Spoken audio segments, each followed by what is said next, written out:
Surprisingly, during the M5 World Championship, heroes like Matilda and Guinevere selected as roamer supports boasted win rates of 55 and 52% respectively, significantly outperforming other roles. This data highlights that knowing how to roam properly doesn't just boost kills, it literally shifts win probabilities. So stick around, because today you'll learn the must-know insights that separate casual roamers from pro-level roamers dominating the meta. Welcome back to Mobile Legends News, where we unpack the strategies that win games. Roaming isn't just about being a team's taxi. It's an art. A skilled roamer dictates tempo, creates pressure, and tilts team fights in your favor. But what separates a game-changer roamer from a roaming wildcard? Today we're breaking down everything. When to ulti into a fight, how to secure vision, and which roaming heroes are smashing their win rates right now. So let's roll. Roaming in Mobile Legends often feels deceptively simple. Leave your lane, show up where the fight is, and hope to swing momentum. But in practice, most players quickly realize that the role is far trickier. The very first obstacle comes from timing. Too many roamers abandon their lane without considering the state of minions or enemy positioning. They rush to a gank only to arrive late, or worse, miss the real fight because they had no map awareness. Pro-level roamers understand that their job is not just to move, but to move at the right time. The challenge grows bigger when you add communication into the mix. In ranked matches, especially solo queue, you'll often face situations where you set up for the perfect gank only for your jungler or side laner to hesitate or not follow up. This disconnect is one of the biggest frustrations for roamers, and it's why community debates about the role are so heated. On one side, people argue that roaming isn't worth it if you're solo queuing, while others flex 70% plus win rates, claiming it's all about skill and persistence. The truth? Both are valid. Without synergy, your impact shrinks, but with smart play and decisive communication, you can carry from the roam role. Another major pitfall lies in hero and item selection. Official M5 World Championship stats showed that heroes like Matilda sitting at a 55% win rate and Faramis with a 50% win rate dominated as roamers. These heroes thrive because their kits offer initiation, sustain, and game-changing ultimates. But most players either force heroes that don't fit the roam role or build items that don't maximize their utility. The recent buff to Flask of the Oasis, for example, elevated Angela and Matilda into even more reliable roam picks, proving how itemization can completely shift your effectiveness. And finally, many players misunderstand the true role of a roamer.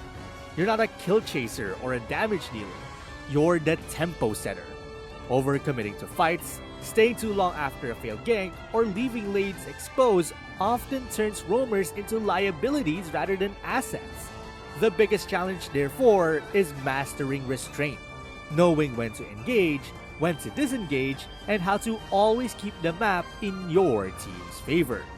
Basically, think of roaming like being the band's roadie who knows exactly when to jump on stage with the guitar cable and save the show.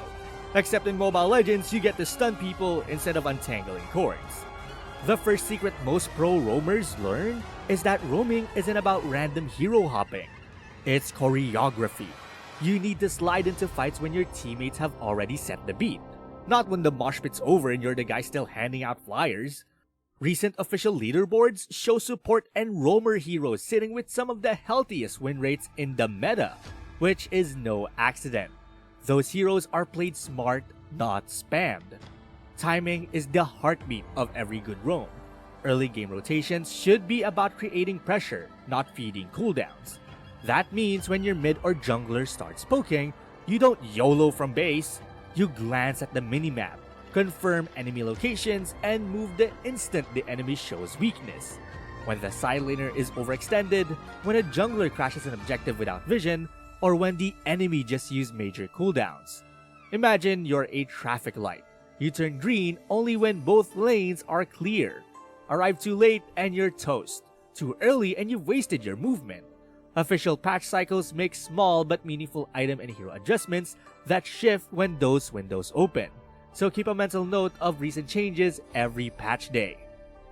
Map awareness is also not just a skill, it should be a habit.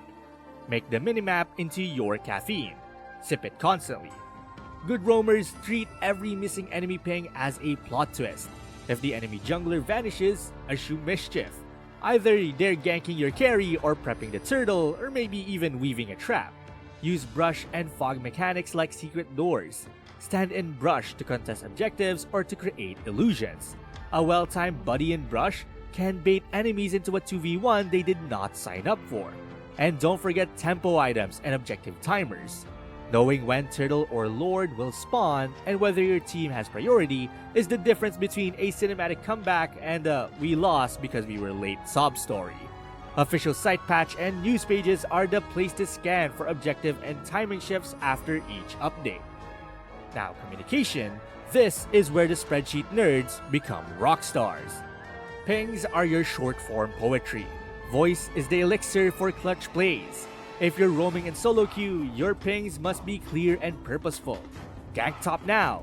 Rotate mid 30 seconds or don't contest turtle alone. Keep language simple. Long essays confuse. When you ping an incoming gank, add context. I'll go in after 0.5 seconds or I have CC plus ult. Think of your team like a squad of professional thieves. You're the planner who signals the exact millisecond to move. When teammates ignore a ping, don't tilt. Adapt. Place a ward-like vision or brush control and reset, then pressure the lane that's unattended. Sometimes action convinces more than words. The official game news reminds players that communication tools and UI tweaks happen with patches, so always check notes for new ping features or macro improvements. Hero and item synergy is where math meets theater. Certain roamers shine because their kits let them engage, peel, and reset without feeding. Those are the roles that keep win rates high on official stats. Build items that accentuate those strengths. Mobility boosts early for map pressure. An early sustain or shield item if you're the babysitter. Or cooldown reduction if your playstyle is all about chaining stuns. If the item shop or support items got buffed in the latest patch, adjust. Pro-tier roamers swap builds mid-series because the patch changed the tempo. The official hero stats page is an excellent barometer for which roamers the meta currently favors, so cross-check your hero choice with the live numbers before the patch. But if you want the one single shortcut to start roaming like a pro and start tilting your teammates, pick heroes that let you control fights even when you're playing at 500 ping. Right now, the safest beginner-friendly roamers who consistently show strong results are the ones that give you obvious play windows, such as big shields, simple peel, attachable utility, or unskippable crowd control. Think of them as the training reels of roaming. They keep you upright while you learn the timing and map sense that actually win games. Official hero ranking pages and recent meta summaries show support heroes occupying top-tier win brackets, which is why you see them in lots of ranked queues.